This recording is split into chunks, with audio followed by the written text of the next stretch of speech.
Another day, another dollar. Thank the Lord for another 24. God, I knew that was you, man. I'm just getting back to the crib. Leg day today, man. Got some squats in.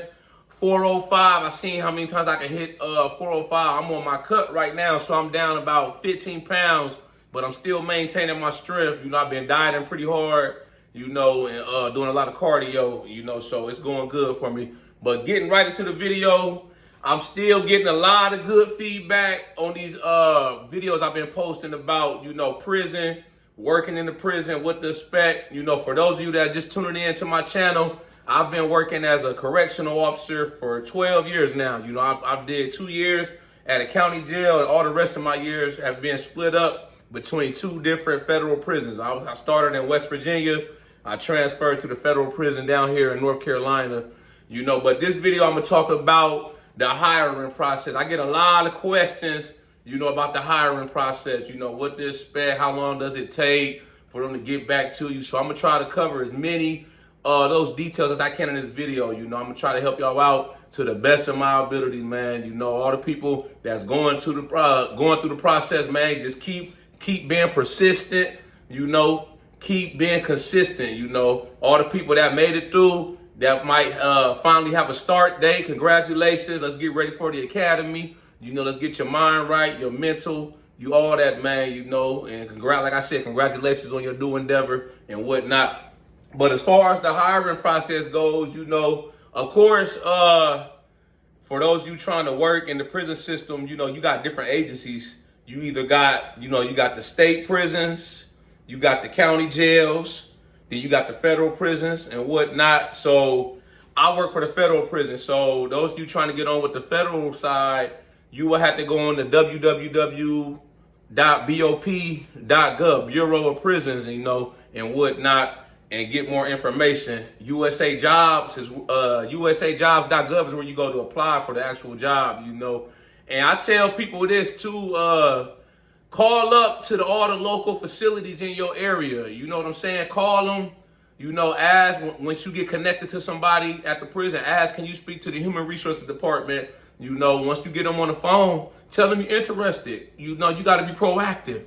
You know, apply. Then after you apply, call them. You know, tell them you're interested and whatnot. And once you apply, you know, it usually depends on the prison, the particular prison or jail you apply to, how quick they get back to you. Some of them, it may be as quick as 2 to 3 weeks.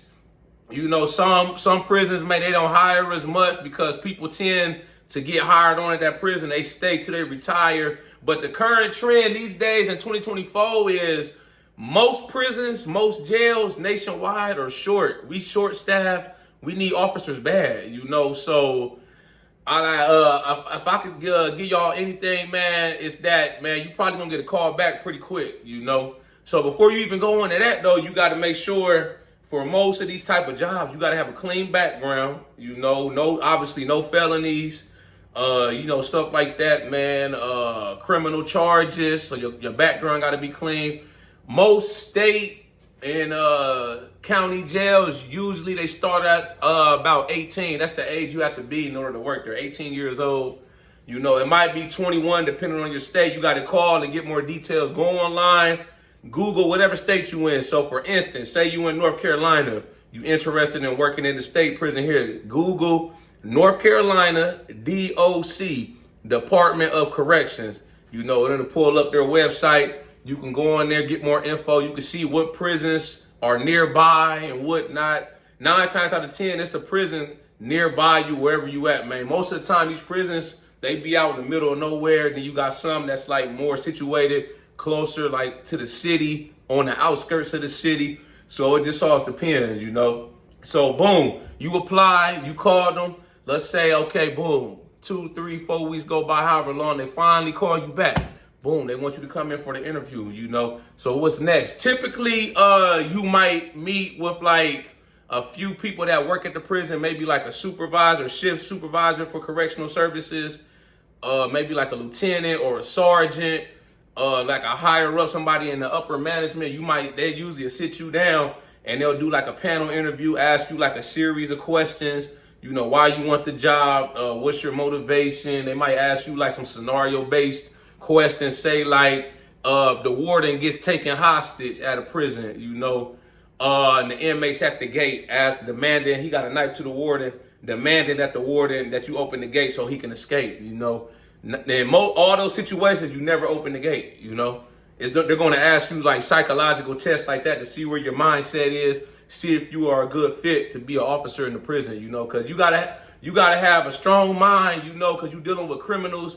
They manipulative, they'll try to spin you, man. They'll try to do everything in their power, to get you to bring in drugs, contraband, cell phones, cigarettes, stuff like that. That's a big no-no. A lot of seen people all throughout my career get walked out in handcuffs, man, because either they brought in dope, cell phones, and got caught, or they was having inappropriate relationships with the inmates, having sex, male COs having sex with the female inmates, vice versa. Hell, my prison I'm at now, it was a dude in there, and you would have never thought he would do something like that, man. But that dude, we got like a lot of transsexual inmates in there, man. Dudes that are like, they transitioned to females, they walk around, they're in general population. He was in there, man, getting sexual favors from this transgender, man. And the transgender, man, they kept evidence, man. They kept evidence of his bodily fluids on his shirt and all that, man. And he went to like the investigator, we call it SIS and whatnot, told him what happened, man. They launched a big, long investigation. He got prison time. I think he got like 2 years.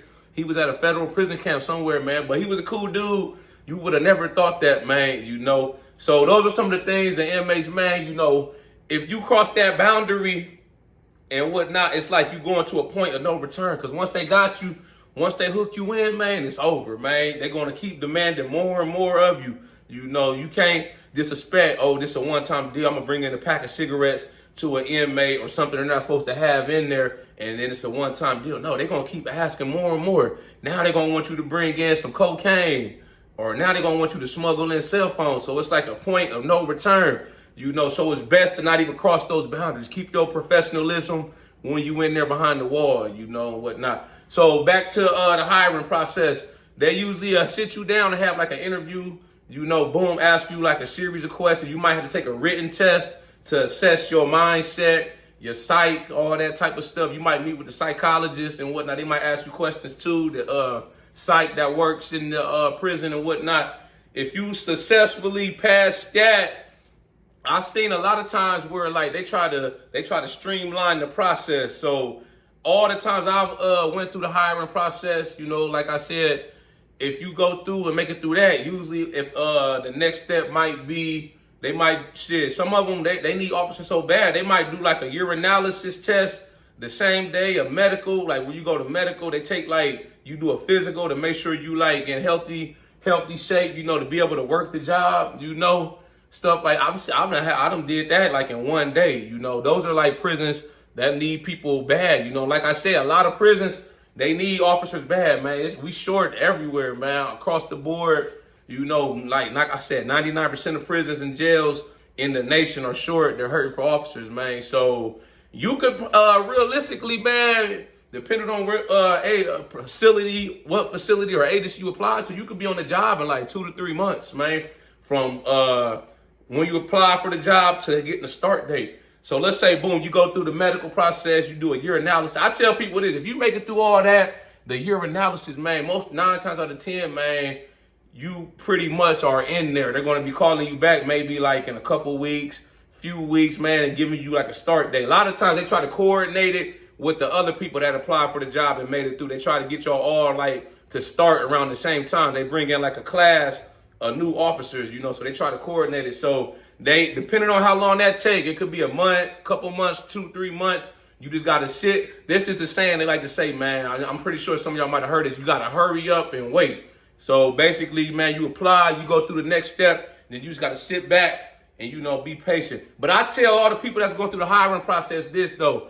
Call those people at least once a week, man. Like on a Monday morning, because HR, people like that, they usually in the prison system, they usually work like Monday through Friday, 8 to 4, or like 9 to 5. They got traditional hours, they off on the weekends.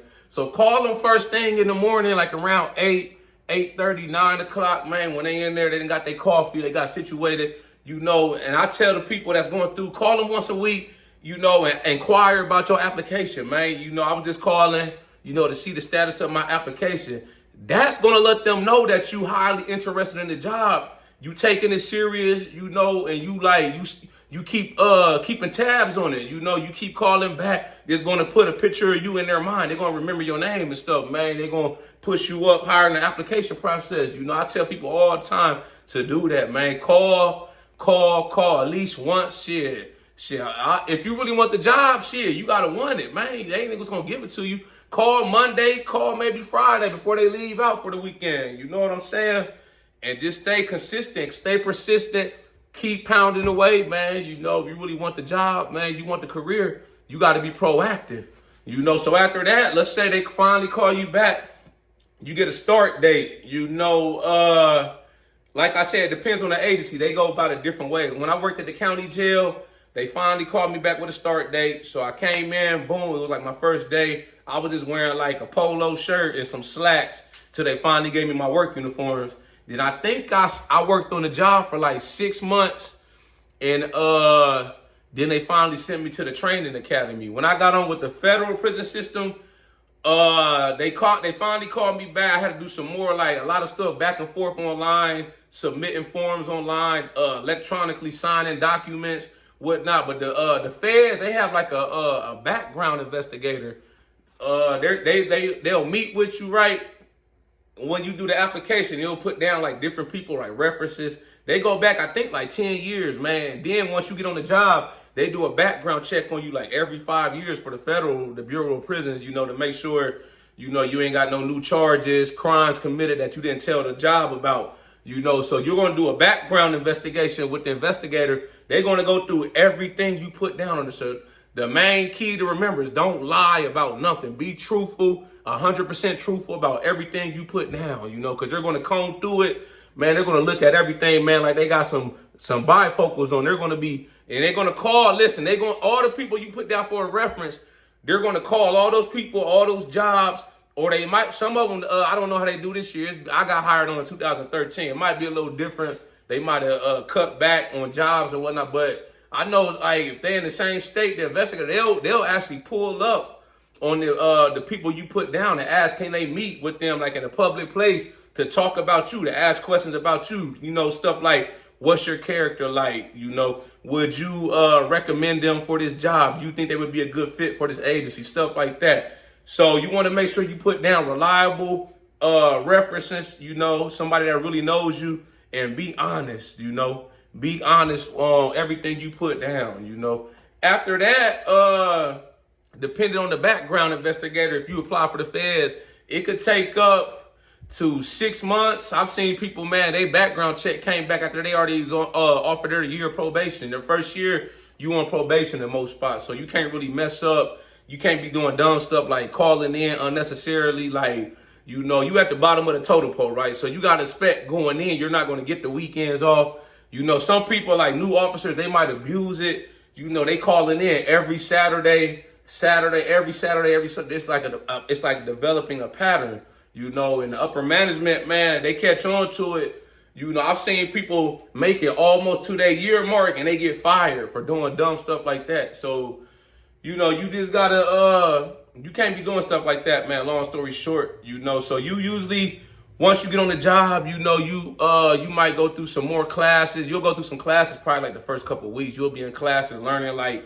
policy, procedure. You know, it's like in a classroom set. You might be in the prison, or like the prison might have like a building off the prison that's like a training center. And you'll be in there probably like a week or two, maybe. You know, then after that, you might have got your uniforms by now. Then you're going to be in the prison actually working. You might be shadowing like a senior officer, somebody that's been there for a while, you know, and they're like a senior experience, or you'll be shadowing them, working with them maybe for like a week or two, you know. Then after that, man, literally, you're going to come in one day after you get done with your on-the-job training, you know, they're going to throw you your walkie-talkie, your keys, your pepper spray, whatever other handcuffs, whatever other equipment you got, and they're going to tell you to be on your way. They're going to be like, okay, boom, this the shift you working, okay, you show up for your shift, this the unit you working, and they're going to they basically throwing you to the wolves, man. You on your own now, baby. So it's either sink or swim, you know. Then it's up to you, man. You know, I tell people, man, to be fair, firm, and consistent with the inmates. Don't try to be too hard on the inmates, but don't be like a duck neither. Don't be like a pushover. You know, the inmates gonna walk all over you. They're gonna sense that from a mile away. They're gonna try you in the beginning because you a new face. They're gonna try to play games with you, you know, get you to make unnecessary calls to medical, you know, knowing nothing's wrong with them. If you like a female officer just starting, expect, and you work in a male's prison, expect the male inmates to constantly be all in your face, trying to be in your office, just trying to get FaceTime. Basically, you got to know how to set them boundaries, you know, and tell them to be on their way, man, because you a new face. You know, you a female. If you look attractive, you know, they're going to be all over you. They're going to be staring, stuff like that, man. But just remember what all you learned to get training, you know, and you will do good, man. Like the men in the female prison, man, if you like an attractive dude, man, I'm not like that. I'm just saying, if you like an attractive dude, you might go on a unit, and it's like, say you work in a women's prison, you can expect, you know, I remember when I worked in the county jail with women, you know, I would walk on the unit, they be in there catcalling, whistling and stuff like that, man, stuff like that. It just comes with the job, man. You got to set them down, set them straight. You know, they know you new. You just got to set your foot down and let them know what you expect of them. And you know how you want to run your unit, and you run your unit how you want to run it, man. You just remember policy, procedure, and don't go outside of that, and you'll be good, baby. Y'all like this video, make sure you subscribe to my channel at The Ghetto Bodybuilder. Follow me on TikTok, Instagram at The Ghetto Bodybuilder. I got merchandise for sale. Shop with me, www.theghettobodybuilder.com. I got a lot of hoodies, gym t-shirts, stuff like that. Mostly fitness related. This one, Gorillas on the Yard, Big 8 Motivate. I got like a lot of different things. Like, it's mostly, like I said, fitness related and stuff like that. You know, but I'm going to be dropping a lot more videos like these, man. You know, talking about all kind of time. I got all kind of stuff wrote down, man. Talking about, you know, as far as corrections, you know, the prison system, all kind of things related to the job, man, you might encounter. I got pages of, I just be sitting at work, you know, and I'm on the unit with the inmates. After I do my rounds, I get right back to it, man, brainstorming ideas, you know, so I'm going to be coming with a lot of good content, you know, as far as talking about the job, the career, different aspects, the upside, the downside, man. And like I said, I'm going to try to help y'all out to the best of my ability. I help you out. Anybody that's serious about the job and really wants the job, man, I'll do anything in my power, man, to help you successfully get hired, baby. Y'all know how we coming. Let's get motivated.